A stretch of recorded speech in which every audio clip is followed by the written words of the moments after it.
Well, good morning, everybody. Man, what a day to have a live stream. It's been great seeing some of the feedback.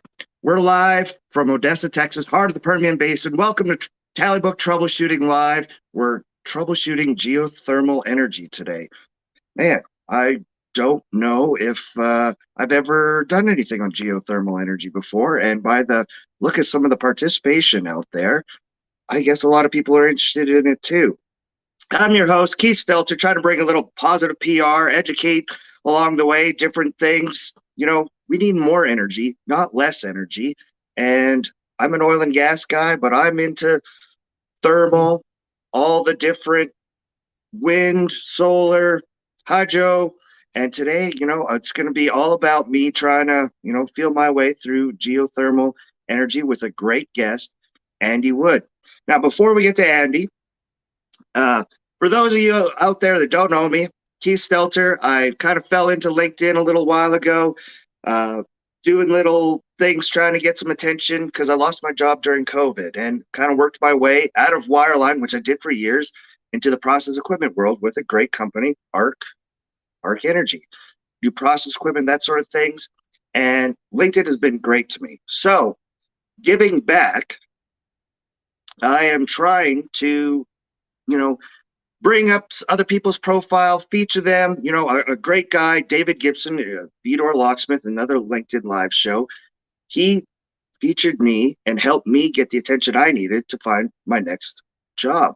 So in that, spirit of sharing, I have a little segment of my own to feature. Now, this lady works here in the Permian Basin. Great lady. I've known her for a while. Good friend. I know she's got lots of interviews. I think this is her third time we featured her, and it's probably going to be her last because she's definitely been interviewing. I think she's got 3 or 4 people interviewing her. So I think, this is probably almost a good send off. And I'm going to bring her on right now. It's a little segment we're calling A Minute with Sonia. So everybody, if you're out there and you're looking for a sales or marketing person, before we get to Andy, here is Sonia Eichler. Sonia, hey, good morning. Good morning. Wow, what an introduction, and thank you. I can take you back real quickly to the moment when I reached out to you on LinkedIn because I wanted to introduce myself to you, and we met for the first time at the country club and had coffee and breakfast and kicked off our relationship. And I know that was right when we finally kind of opened up a little bit. So, wow, thank you. And how exciting to be a part of, over these last 4 weeks, head down interviewing. The deal is not done, but I don't know about all of you that are out there looking for a job. Sometimes you just got to speak it into reality, right? Like sometimes we got to just go for it. Yeah, you got to go for it until the ink's, dry on the dotted line. So that's why I was so encouraged to get to be a part of it. I know we didn't get together last week. You're a busy man, Keith, but I'll just dive right in. The deal's not done. The offer's not signed. Let's hit it. Let's get to it. This is so everybody. This is your minute. Yeah, here we go. Take it away. I'm going. So who's out there telling your story is really my topic for today. I tell people all the time that you've got to have, of course, we've talked about brand champions. We've got to have someone out there closing the business, asking for the business, but who's telling your story? And over the last couple of weeks in these interviews, I've given an example of a company I had the privilege to work for that was buying up other companies across the United States, and we were trying to fold them into our business model. And that little rub that happens when you're merging companies together, and it's like, well, this is the way we do it. This is the way we do it. Bottom line is we needed to get everyone on one page and one way of doing business. And so we created a program. The company was called Alamosa PCS back in the day. And we created a program that was delivering the message of who we are, the backstory, the why we do it, the way we do it, and trying to really just have that buy-in. And so I got the privilege to go help build that program, go deliver that program, train that program, and basically, sell to our internal customer. Like I think I'm really good at going out there and selling to our external customers, but sometimes you also need that person to be inside helping with your camaraderie within your employees. So I guess I would close with this, is that I am so encouraged about the week. I cannot wait to be a part of someone's team. If there's still multiple conversations that need to be happening, I'm still ready to have those conversations. But I'll close with, who's telling your story? Do they have the passion, the energy, and the enthusiasm to really put their best foot forward for you and your company? If not, please give me a call. I'd love to be a part of that. And I have a feeling that's going to happen any day now, Sonia. Thank you so much for coming on and sharing. And maybe we can, the next live stream will be a good announcement of where you're signing on. That's always, a positive thing. People so making progress. You better invite me next week, because I love sharing how it's going out there. Heck yeah. We got to encourage everyone and cast some hope. For sure. Thank you, Sonia. We'll talk to you soon. Thank you to Sonia Eichler. Anybody out there looking for sales marketing in Permian Basin, she's your girl. Man, lots of people shouting out. Tell me where you're watching from. Let me know. Hey, if we're not already connected on LinkedIn, reach out to me. LinkedIn's all about connecting, It really helped me through 2020 and COVID, the networking. I may not have known somebody helped me out, and then I helped somebody else out. It's all about trying to, good positive vibes out there. Let me go. Good morning from Oklahoma City. Yes, sir. Eric, what do we got here? Let's see. New comments coming in. Wow, Turkey in the house. Heck yeah. UK all over it. Minute with growing. Yes, minute with growing. David Gibson, thank you very much, sir. I wouldn't be here without you, sir. Big shout out to John Minyard. For those of you who know me a little bit, something about me, I'm from Canada and originally and became a citizen about 2 years ago. And my father's coming down here, and it's his birthday. And John Minyard, great guy. If you don't know him already, go out and connect with him.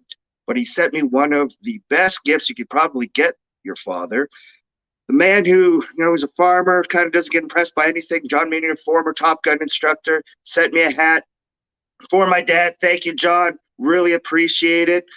Man, we're getting people coming in. Ghana. Thank you, sir, for tuning in. Houston, man. JP Warren, another guy that helped me out through COVID and believed in me. Congratulations, JP Warren, on Kids Crew.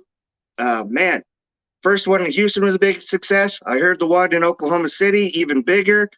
Congratulations, sir, on all your success. UK, I bet it's all because of that Andy Wood. He's a pretty popular guy. Robert Gaywood, thank you, sir.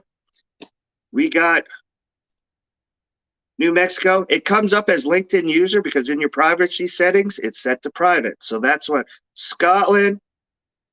Special thanks to this gentleman, Daryl Polston. Now, hopefully I didn't brutalize pronouncing your last name, Daryl, but you're the man that got me hooked up with Andy Wood. So with that transition, Netherlands, dang, I could probably sit here all day. This is great. Colombia, awesome. Thank you, everybody. Now, without any further ado, the man, you're not here to see me. Definitely not. I'm just some guy who fell into LinkedIn and grew up on a farm, was a wireline guy, and now somehow has a LinkedIn show. But this is the guy. Apparently, pretty popular. Look at these coming in. Sir, Mr. Andy Wood, thank you for joining me. Appreciate you accommodating with the time difference that we got here. What time is it for you over there? It's just after 3. Perfect. So not too bad.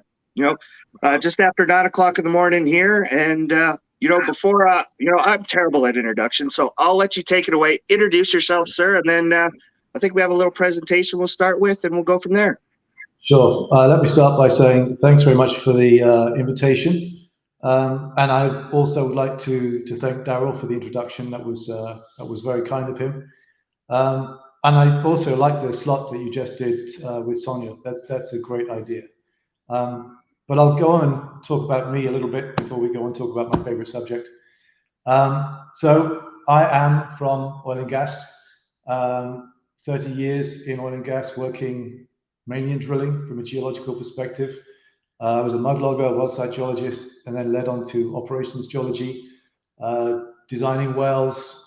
And then the last 15 years of my oil and gas career, I spent working in operational optimization, trying to save operators money by just making tweaks here and there, sometimes big tweaks, sometimes small tweaks, but basically creating efficiency, reducing waste. My environmentalism, which is kind of a lifelong passion for me, led me to think about what I could do with my drilling experience. And that led me to kind of look at geothermal, kind of marrying environmentalism and drilling. And here I am, after, like you, Keith, a bit of a LinkedIn campaign. I ended up having a job at Geothermal Energy as a subsurface manager, and I'm still creating efficiency and reducing waste and trying to optimize the geothermal as opposed to oil and gas, but it's the same thing. It's still drilling holes in the ground. So were you, before we get too far into this, so you're an oil and gas guy, right? Like a lot of the people maybe tuning in, going to geothermal, was it a welcoming experience? Do they welcome the oil and gas people, or what happens there? I'm not quite sure yet. I don't, do you know what? I think most people are welcoming, no matter where you are, oil and gas, geothermal, it doesn't matter. But I don't meet very many geothermal people. What we're doing at Seraphi is we're kind of marrying oil and gas and geothermal, and we've come up with this new solution. Existing technologies just kind of melded together. So I attend oil and gas conferences. I speak to people from oil and gas. I do speak to geothermal people. I'm part of the SPE Geothermal Committee in Aberdeen. We're organising a conference next year. And we did one this year as well. So I do have that interaction. Yeah, generally speaking, they are very, very welcoming. But it's a different world still to me. I've been in it for 2 years now, and it is fascinating, and it's a complete learning process. It's something new every day, but it's kind of like oil and gas, but different. I guess we'll talk about that a little bit. Yes, sir. And that's, before we get too heavy on the topic and questions, you have a little presentation here. I guess we can bring that up on the screen, and we'll go from there. Does that work for you? This is as amateur and off the cuff as it gets, so there's no set script here. So you want to dive into it? Yeah, absolutely. Let's see here. Perfect. Hopefully, I will be an okay guide on here. Okay. Take it away, sir. Thank you. Let me start by saying that you're a bit stingy with your time, just giving me 3 slides, but you know what? That's okay. I'll go as quickly as I can. We get off topic or off the slides. You know what I mean? We can talk whatever you want. I know people don't love PowerPoints, so that's why I kept it short. Fair enough. I'll get on with it. But so let me start by introducing geothermal, and just begin by saying it is an awesome source of energy. It's everywhere. If you look at the Earth, basically we're a big ball of fire that is kind of coated on the outside by a bit that's a bit cooler. 6,000 degrees Celsius in the center of the Earth. That's somewhere in the region of 11,000 degrees Fahrenheit. It's hot, and because of that, then you would have thought that you could tap onto it everywhere. But traditionally, geothermal energy has really been about the hot places. Everyone thinks of geothermal in Iceland or the western coast of the States. There are some hotspots around the world, Indonesia, etc., where there is geothermal using traditional methods. But I just want to talk quickly about the real benefits of geothermal energy. First of all, it's green. There's no real hydrocarbon footprint associated, no fossil fuel footprint associated, no carbon dioxide footprint associated with geothermal energy. It's base load. So if you look at offshore wind, it has an efficacy of about 40%. Geothermal is 24/7, 365. It's also scalable. So whether you want 1 megawatt or 100 megawatts, that's something that we can cater for.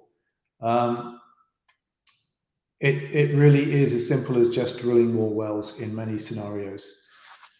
Off-grid, that's something I put in very small words after this. I put, remember Texas. Texas last year had a disaster.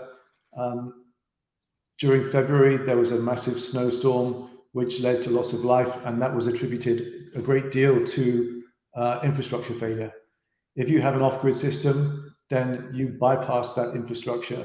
And also, I should say, the is related to infrastructure.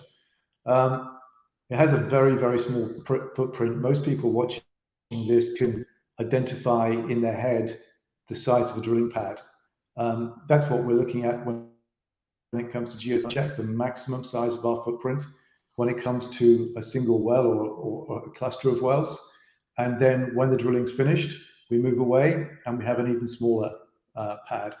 So it does have a very small footprint. If you compare that to the images that you see from wind, with massive wind farms that basically cover everything to the horizon, and the same with solar that smothers the ground. Geothermal is the best answer as far as that footprint is concerned. Everything's subsurface, the big Absolutely. Everything is under the ground. So in fact, you can even put the production facilities underground if you want to, and it can be disguised by putting something that looks like one of the local buildings, over the top of it. So it's one of those things. It really is a discrete energy source. Energy security. Who doesn't want energy security at the moment? If you look at Europe, we've got serious problems with energy security. Geothermal energy will provide that for you. Once you've drilled your well and you're producing your energy, then that energy will last for decades at a pre-agreed price. It's not going to suddenly quadruple in price because of a problem in Eastern Europe. So it's something that is there. It's solid. It's viable. And then I go on to the uses. District heating and cooling. At Serapi, we always lean towards the direct use of heat because it is a very efficient way of using energy. So things like district heating and cooling, where you literally pump heat around a local community and it goes into those community buildings. It can be used for new housing schemes where the whole project can be heated by a geothermal well. We don't require these exotic minerals like the ones that you need in wind and solar. We don't need to be associated with those pictures that you see in the exposés from the National massive strip mines and the holes in the ground. Yes, sir. So we just use steel and a bit of rubber from time to time, the same drilling technologies, geothermal production technologies, but not really any exotic minerals required. With our projects comes employment, whether that is direct employment within our facilities or the things that the heat is used for. We can heat glasshouse projects, for example, and there's a great deal of employment that comes with those, the same as direct industrial use. Geothermal energy can be used for desalination. I mean, it can be used for so many things. The direct industrial use, whether that is cooking or heating, sanitizing, distilling, brewing, a couple of my favorites. It goes on and on and on. Every industrial process that you can think of that requires heat is usually paying for another source of energy and then converting it to heat. If you just drill a geothermal well in your car park, the heat is there, it's on tap, and it's going to be competitively priced compared to modern day fossil fuel prices. If you really want to, we can produce green hydrogen, which is kind of a good transport solution from our very hot wells that generate electricity. In Serapi, in our closed loop solutions, we have zero carbon dioxide emissions associated with what we do. And the last one there, food security. I've already mentioned glasshouse projects. We can provide the heat to keep constant temperatures in the glasshouses. We can also provide the heat for the capture of carbon dioxide, which goes into the glasshouses in order to promote growth. So that's kind of all there is on that slide, Keith. We have a question. I don't know if you want to wait to take some of these questions or we go along, but is the drilling rig run on rig power from local geothermal energy, or does it run on diesel natural gas? So I'm guessing it's probably a pretty traditional rig, or can be, or one or the other. Right? They are. The traditional rigs are changing. We can actually use electricity powered rigs now, and we can, if we are near a population center, we can basically run it off the grid. So that's something that's easily done. But yeah, there'll be occasions where we are using standard diesel powered rigs. Next slide. Open loop versus closed loop. Yeah. So this is a slide that really summarizes the change in geothermal that's come over the last few years, which is seeing geothermal energy coming to the fore, and it's why I'm talking to an oil and gas audience now. So the small picture in the middle there, on the left is a very small line, and that denotes ground source heat pumps. They are a great solution. Drilling very shallow wells and sometimes only a trench with a coil in it to use a heat exchanger to basically grasp heat from the ground. The wells can be as deep as 200 or 300 meters, but they are a great solution for small scale heating. And I mean, when I say small scale, sometimes they can put dozens or even hundreds of these together, but they do have their limitations. So ground source heat pump and heat exchange solution. In the middle, you have what most people traditionally associate with geothermal energy. This is a doublet system, which is either an enhanced geothermal system where you have two wells drilled into a deep granite or other igneous stroke metamorphic rock in hot areas, and then water is pumped down the first well in vast volumes, and that water seeps its way to the second well where it's harvested. Of course, it's much hotter, and that hot water is taken to surface, and it then is used to drive turbines and generate electricity. This system has its limitations, which I'll talk about a little bit in a moment.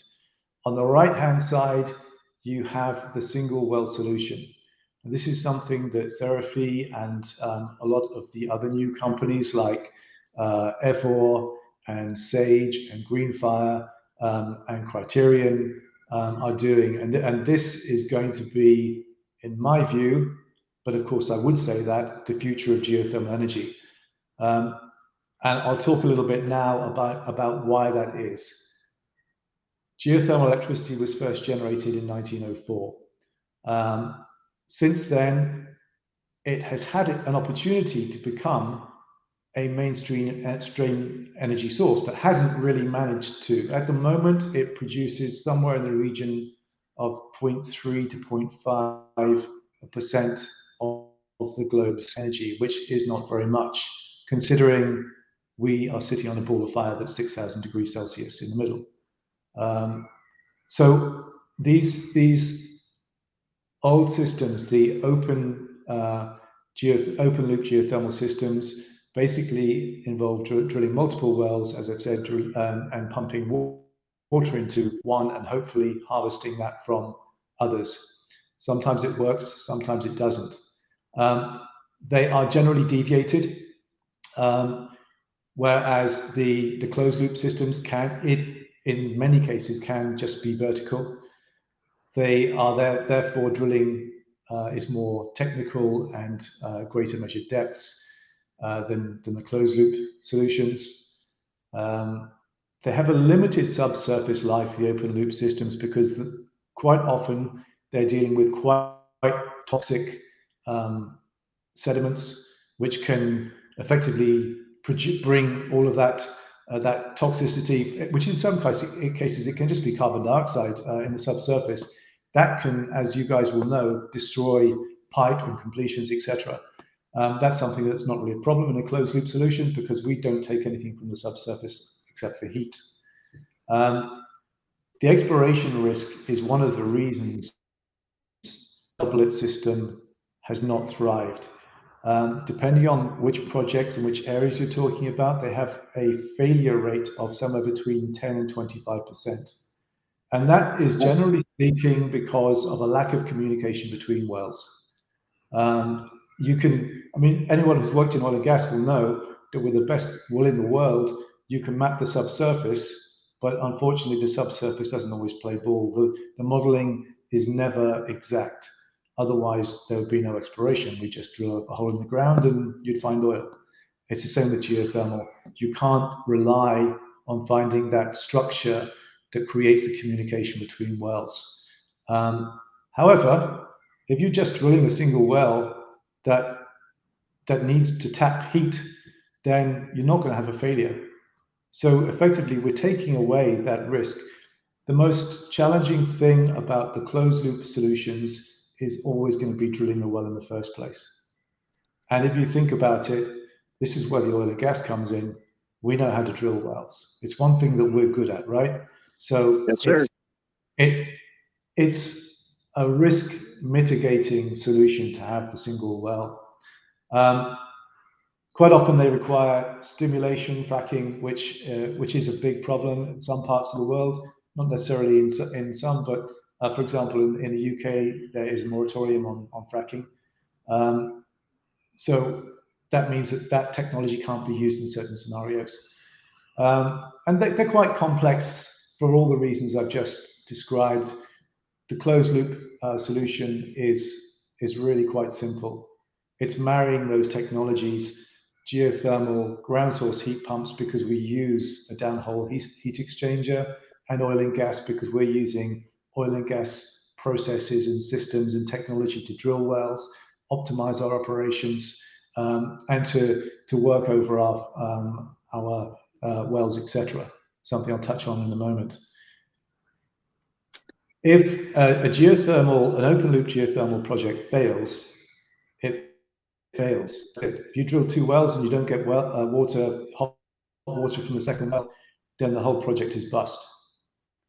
Now, if you have technology which requires a single well, and you can basically just put your completion in a hole and harvest heat from it, then we can actually repurpose failed geothermal wells from the open loop system using our closed loop technology.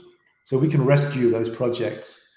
On the right hand side of the screen there, I put retrofitting failed wells in a different color because it's the vital difference that closed loop has.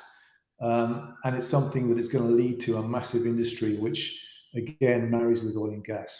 And I'll talk about that in the Does next. that apply to old oil wells then as well? Absolutely, it applies to old oil wells. That's it. That's a very good point.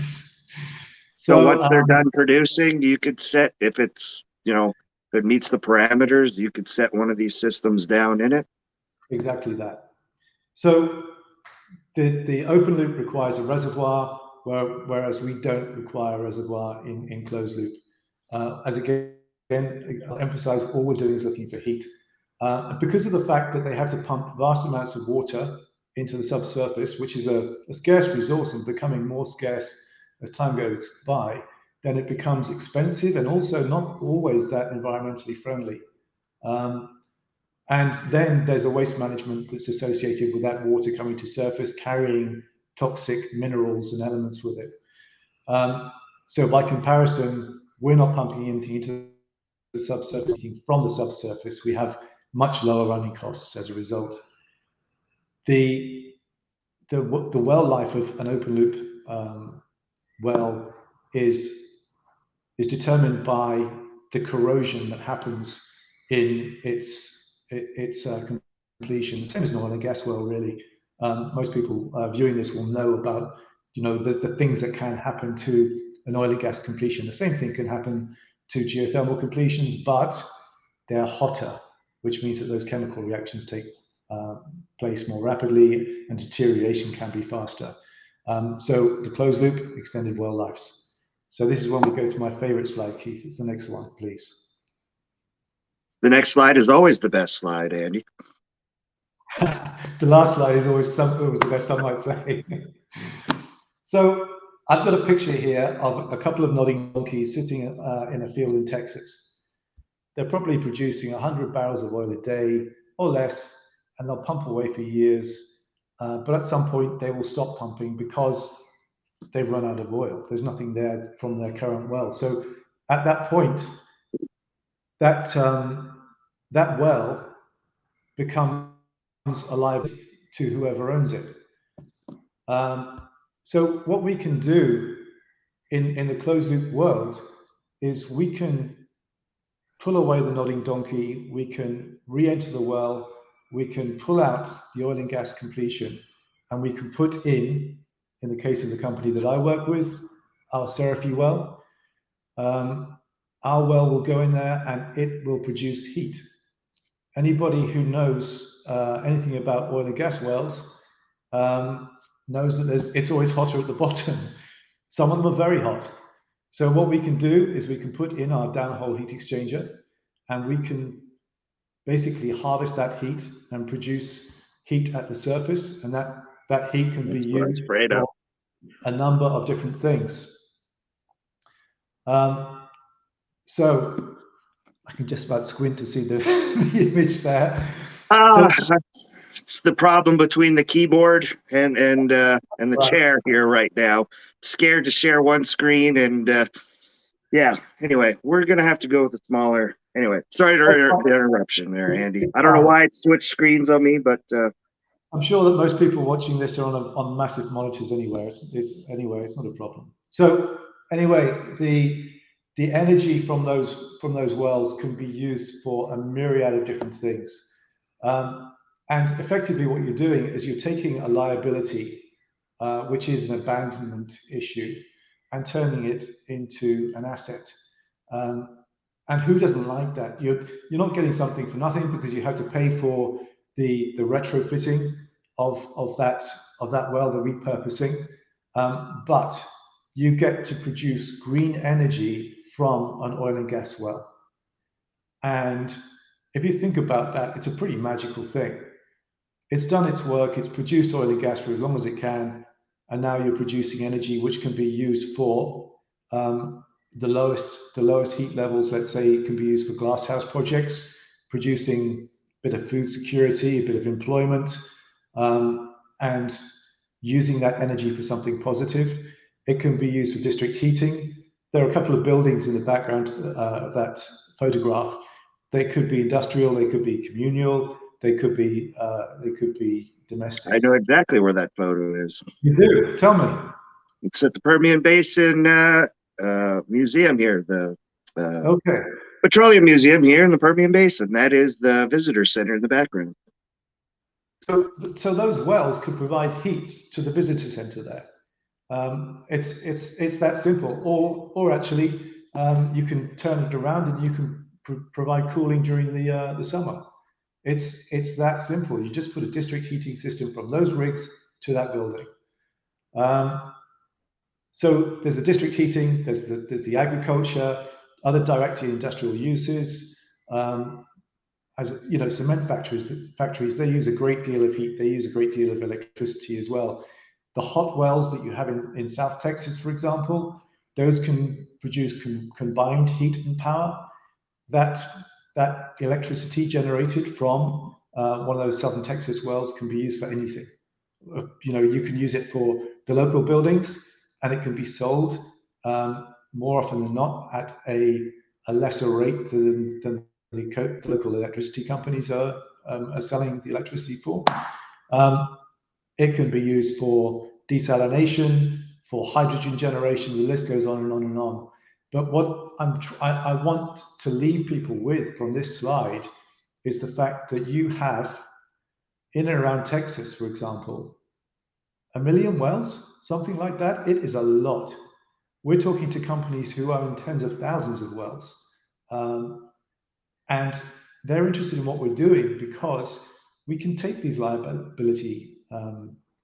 the liabilities for abandonment, and we can effectively kick that abandonment way down the road by decades and decades.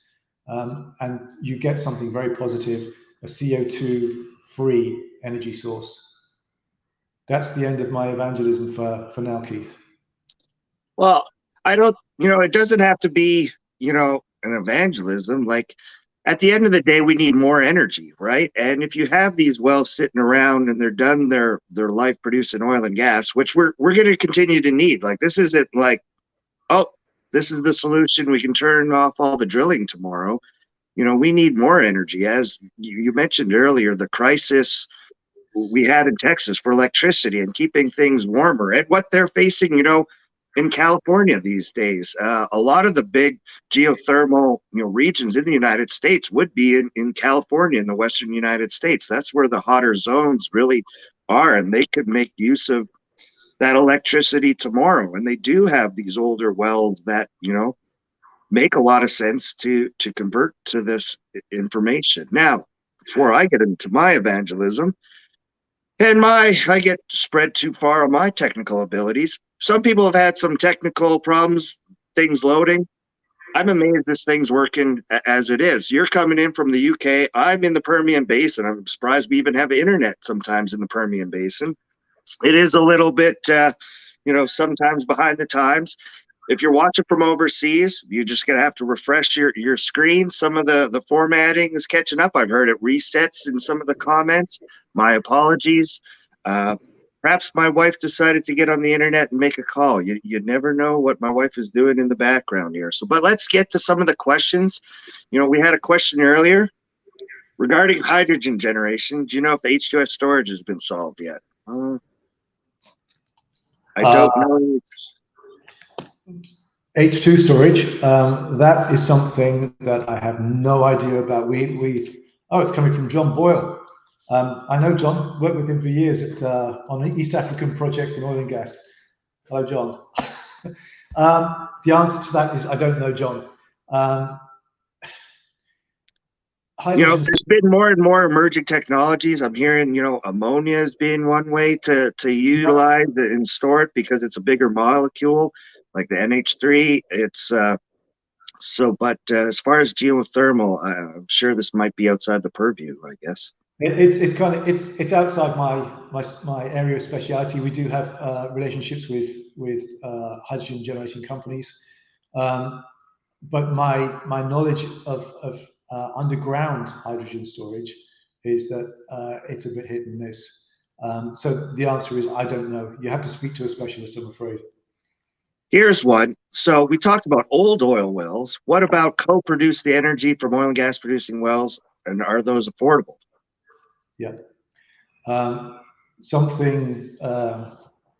almost as if that question was planted, and I promise it wasn't. But in Seraphy, we have something that we call a CoPro well, and we can basically in new oil and gas developments, we can drill a deep geothermal well to the hottest place possible, basically a vertical well, in order to tap heat that's enough to generate electricity.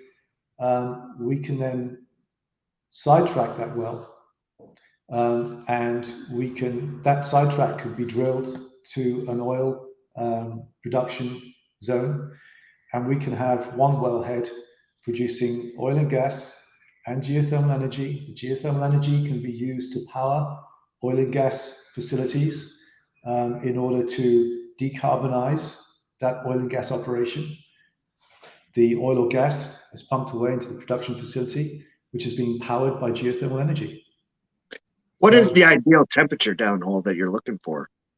Okay, so we use 150 degrees Celsius as a temperature where we can generate electricity. That's about, I want to say 300 degrees Fahrenheit.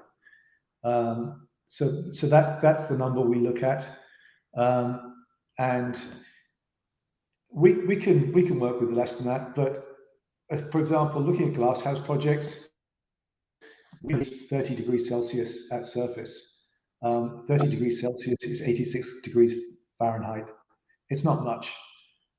So, you know, we work with what we have. Going back to the repurposing of oil and gas wells, if you have an oil and gas well that is 50 degrees Celsius at TD, it brings 35 or 40 degrees Celsius to surface, we can find a use for that. You can use it for glasshouse projects. You can use it for all of those things. We also work with companies who manage heat systems. They can boost the heat that you're using through compressors and additional heat pumps. And the things that they can do with with managing these heat systems is absolutely magic. So just because you have 40 degrees Celsius at surface doesn't mean that you can't have a product, for example, that's producing 60 degrees. It's ultimately malleable. Heat is a great thing to be able to work with. So there are always solutions. If you have, for example, you have an oil well in the middle of nowhere where you're not going to find a labor force, but it's hot enough to generate electricity, then you can use that for Bitcoin mining, because Bitcoin mining doesn't need to be located in a station.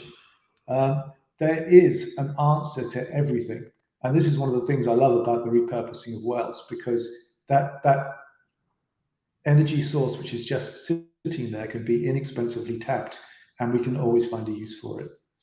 For sure. Like, it's definitely not the 80s anymore. It's not your grandfather's oil field. There's utilizations everywhere to, you know, gas is not just to be flared off. That could be same thing, generate power. Now we have heat as well. Like, there's so many, you know, different utilizations. And like I said, we need more power, not less of it. Another question, will UK planning process allow drilling of geothermal wells? Absolutely, yes, it will. We in the UK we're not to frack, but closed loop solutions don't require fracking. Because of that, then all we require is planning permission. In the UK, there actually is no organized body to legislate for geothermal energy. So at Serafi, we use oil and gas rules and regulations, and we will comply with the North Sea Transition Authority when it comes to drilling wells. They are, I guess, our equivalent of your railroad commission. They're the body that looks after our wells. So we will follow their guidelines. We'll also follow Environment Agency guidelines to make sure that everything that we're doing is environmentally friendly and sympathetic. And we have projects planned. We are in a relationship with an oil company called UK Oil and Gas, and we have already announced the drilling of several geothermal wells near London, a place called Gatwick, where the airport is, and that is going to be a series of several wells which will be deep, 5 or 6 kilometers, in order to generate electricity and secondary heat. So to surmise, yes. And then I guess that's where you're showcasing some of this technology as well, as another question kind of comes in to cover that. Yeah, the first demonstrator, for want of a better word, is coming in the UK in the next couple of months. The unit is built. We built something called Serafi True, a thermal response unit, and we are literally going to thump that on top of a well, and it will start producing heat. It's either going to be in the Midlands area or the northern parts of England. And that is going to be very, very soon. So can a well be too hot for you guys? No. Or the hotter the better? No, there's no such thing as too hot. 400 degrees Fahrenheit, I'm guessing that's somewhere in the region of 180 Celsius. Absolutely not. That's perfect for us. All you We got downhole is basically steel and water or circulating. If well, I'm we breaking it don't down simply. we don't even circulate water because it's a closed loop. Then we can put whichever fluid we like in the well, and water is not a great conductor. So we don't use water. We'll use, I mean, in the most basic scenario, we'll use something like glycol because it transfers heat better than water does. But we're looking into using all kinds of exotic fluids, things like butane and propane. We're doing research um, into using Well, supercritical carbon dioxide, all sorts of things. we just keep answering questions the more we discuss here because that answers Daryl's question right there. Perfect. We kind of covered this, but 70 Celsius at TD, a viable temperature to produce electricity, too low. It's going to be too low for electricity because 70 Celsius at TD will probably be somewhere in the region of 55, maybe 60 if you're very lucky. But in order to get a temperature, a high temperature at surface, sometimes you need to do some exotic things, and that can get expensive. Things like vacuum insulated tubing, etc. As you know, that's not cheap. But we'll always look for the best solution based on the location. But 70 degrees Celsius at TD is going to be too cold for electricity. Why do you think geothermal energy is only included as almost afterthought Maple British energy security strategy? Geothermal only used once in a subheading of solar and under. Yeah, I will. Solar and wind is really, when talking about the green energies, it's probably the celebrity. Why do you think geothermal doesn't get as much attention? Well, it's because of the success rates of geothermal, and it touches on what I was talking about earlier on. Geothermal has traditionally been an open loop situation, either the hydrothermal, and hydrothermal is a great solution. It's where you have an existing deep aquifer that's hot. And if you look at Munich, then they have just such a deep geothermal aquifer. So what they're doing is they're tapping into that, and they're using that heat from the aquifer, and it's in turn providing district heating for places within, well, not just Munich, around Bavaria generally. They have, I think, 16 district heating projects, and no, beg your pardon, it's 14 district heating and about 12 electricity projects from that existing aquifer. But they're lucky. That kind of geological situation is very, very rare. And if you look at the EGS, where you're drilling into existing very hot igneous and metamorphic rocks, that's rare too. You think of Iceland, great. Not everyone's lucky enough to live next to a volcano. So that technology can't be relied on in the UK. We have had a couple of geothermal projects in the southern part of the UK where we have relatively good geothermal gradients. The first one, TD'd its second well in 2019 and is not yet producing electricity. So that tells you something about the project. The other one, they were doing their well test, and they generated an earthquake, and they had to shut down because of the earthquake.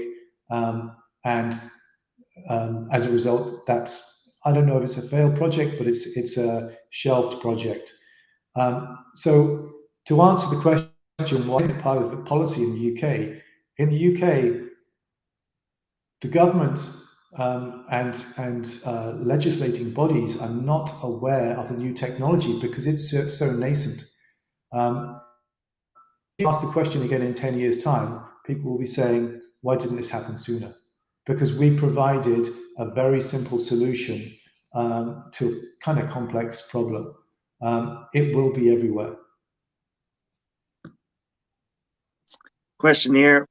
Believe geothermal should displace all other forms of fixed power. Andy, what do you think? Well, it's a nice idea, but as something that you touched on already, Keith, is that we need an energy mix today. We can't do without fossil fuels, like it or not. Some people don't like it. In fact, I think I'd be bold enough to say most people don't like it. At the moment, we've got people in the UK gluing themselves to things, saying "Stop oil, no more oil." Now, that's somewhat of a You think bring. they know the glue was probably made with petroleum products?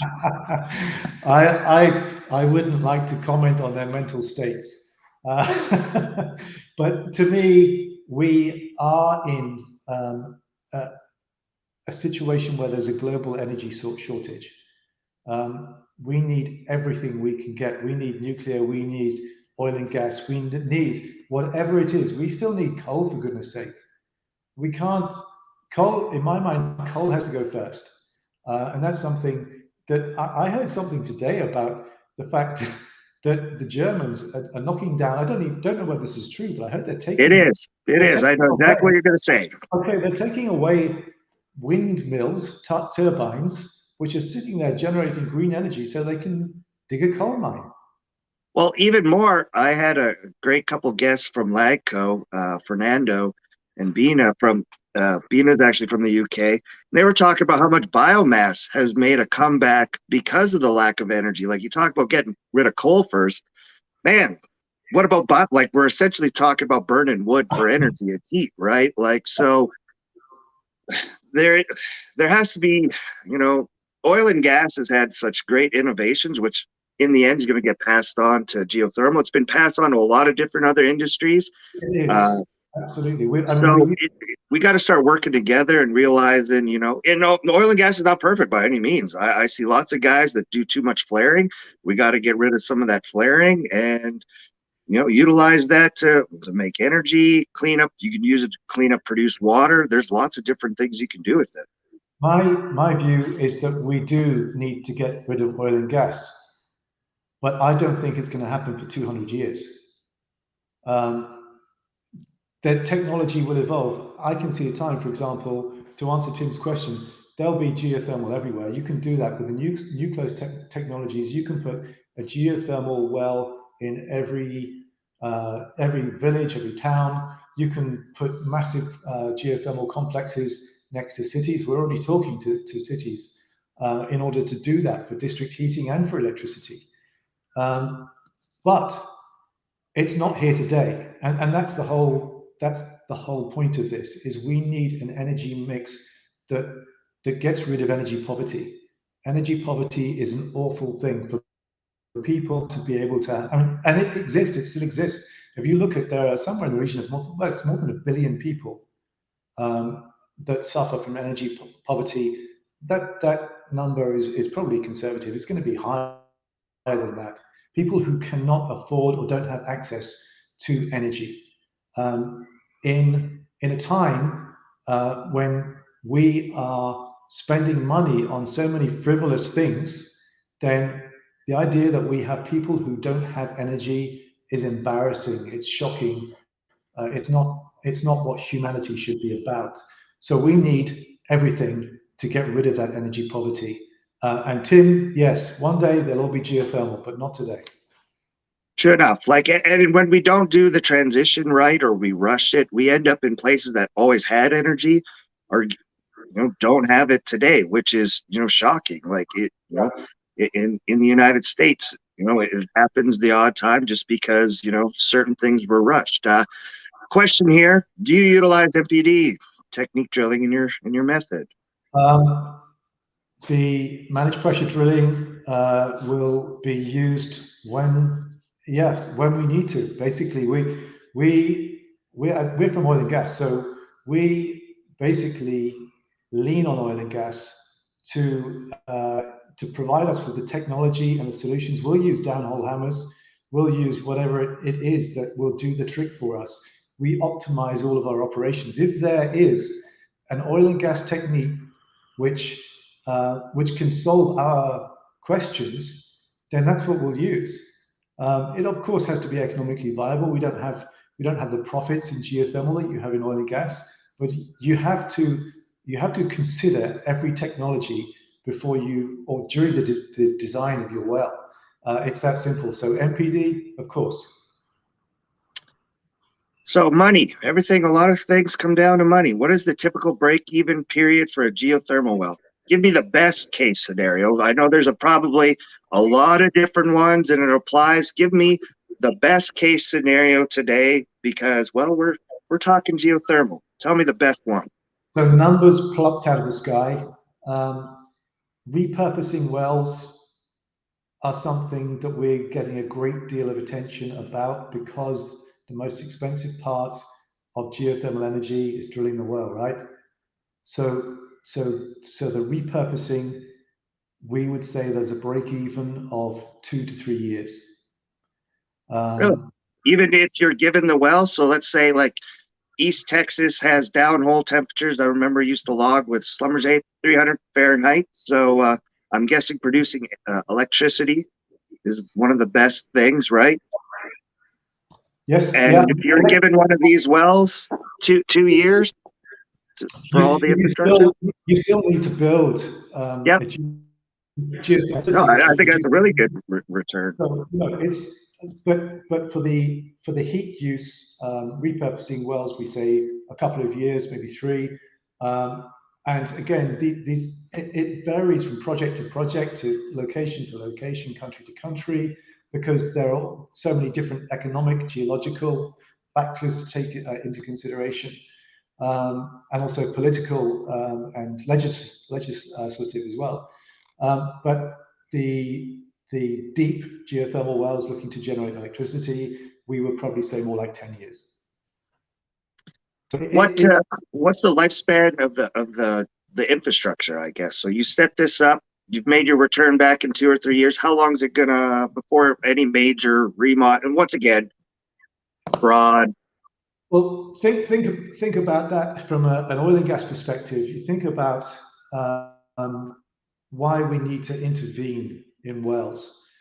It's usually because we've got something nasty from the geology downhole that has come in and eaten our completions.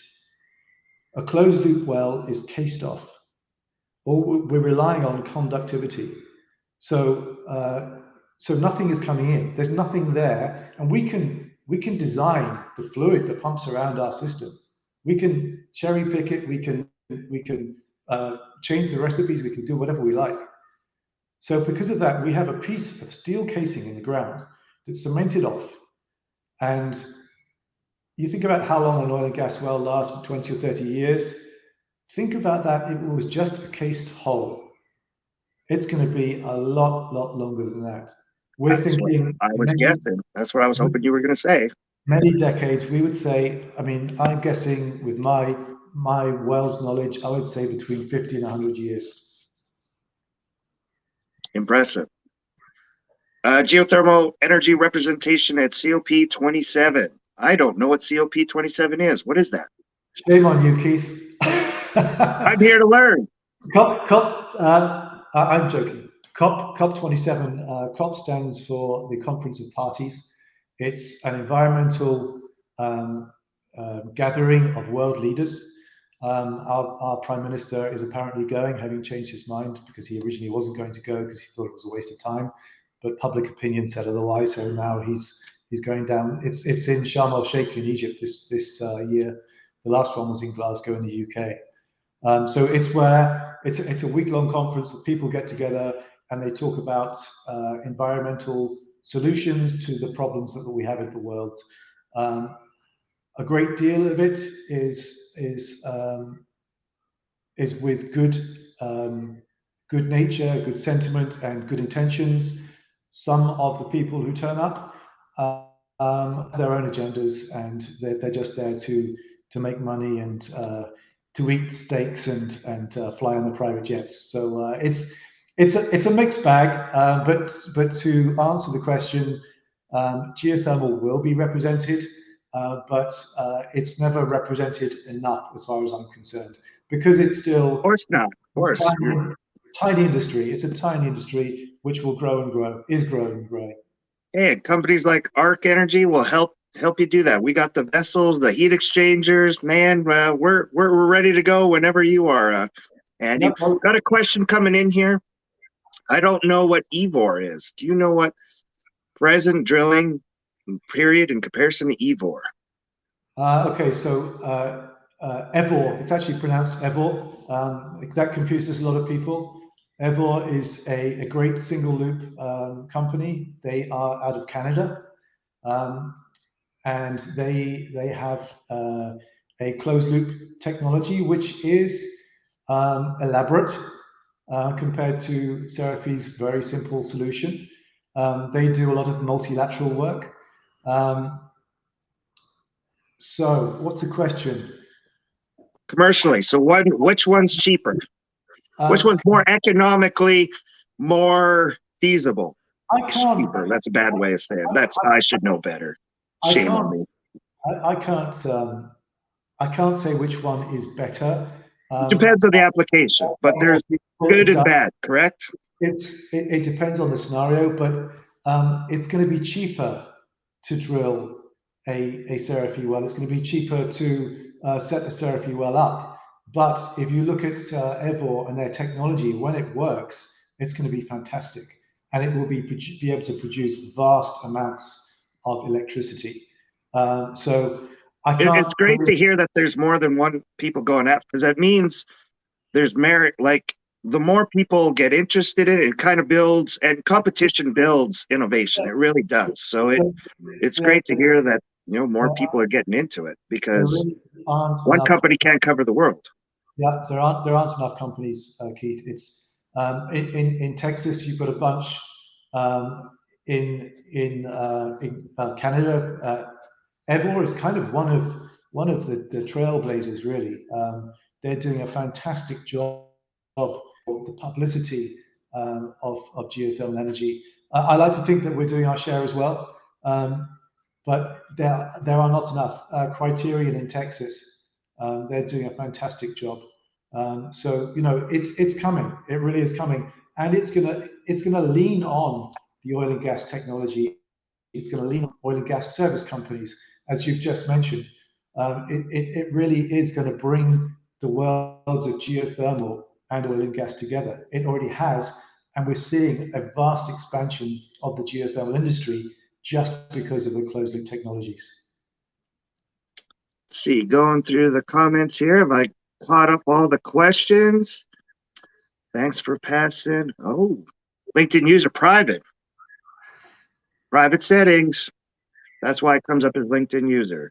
Oh, let's see. Daryl got a question. How does geothermal work in integrated systems recapture stored waste heat from industrial processes? Okay, that's not technically geothermal. That's heat management, Daryl. But we at Seraphy, we have a partnership with a company called Genius Energy Lab. They are a heat management company. They design heat systems. I've sat down and listened to these guys talk. I refer to them as magicians because I can't understand how they do the things they do, but they do. It's magic. I'm just a guy who knows how to drill oil wells, but these guys do absolutely wondrous things with heat, and that includes storage and capture, and then using it in solutions. So great question, Daryl. I don't know the answer, but the guys at Genius do. So, question just for myself, now that I'm a little bit more, educated about what this can do. Now I'm in Texas. This is where we live. Say I buy some land in East Texas, and there's an old oil well there that I kind of get with the property. It doesn't produce oil anymore. Is it, I imagine it's depending on the size. Let's say I want to run my small farm, my home with this old oil well.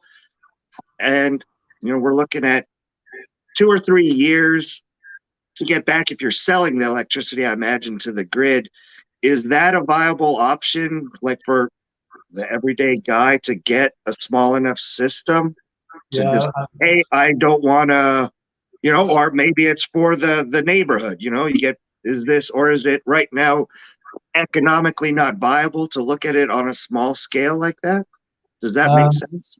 yeah, no, your question makes complete sense. And it's, I mean, we opened our Houston office, I want to say approaching a year ago now.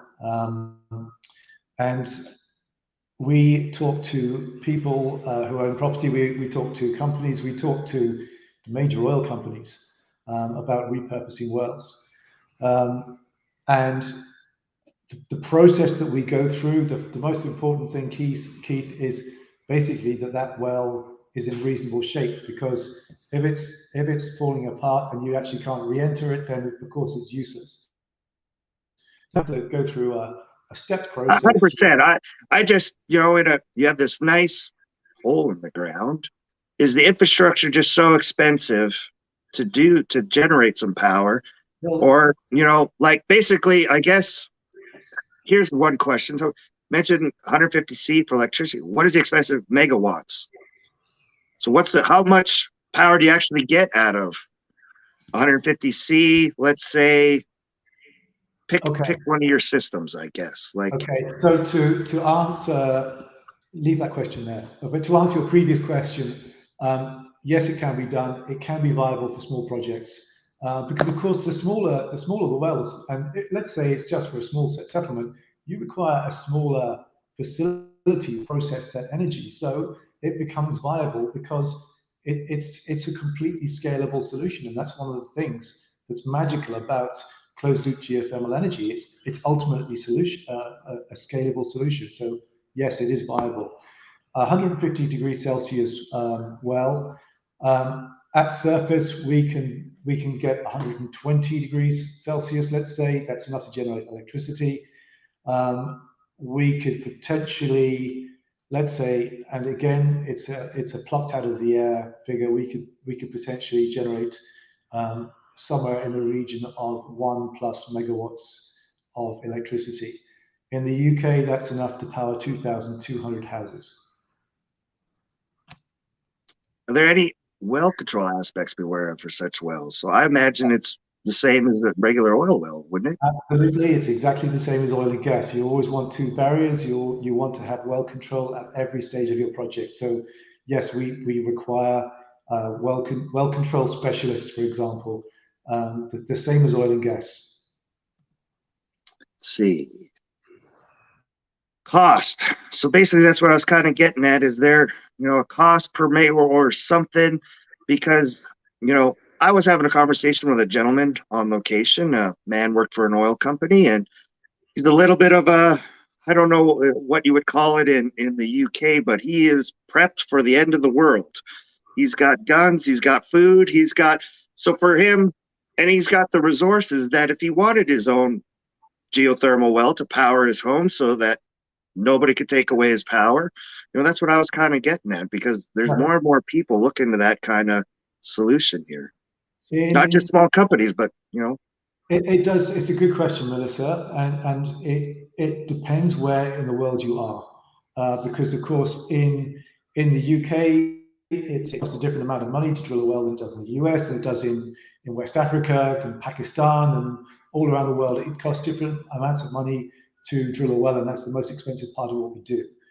But in the UK, we quote a figure of less than, so no more than £50 per megawatt hour as the levelized cost of electricity.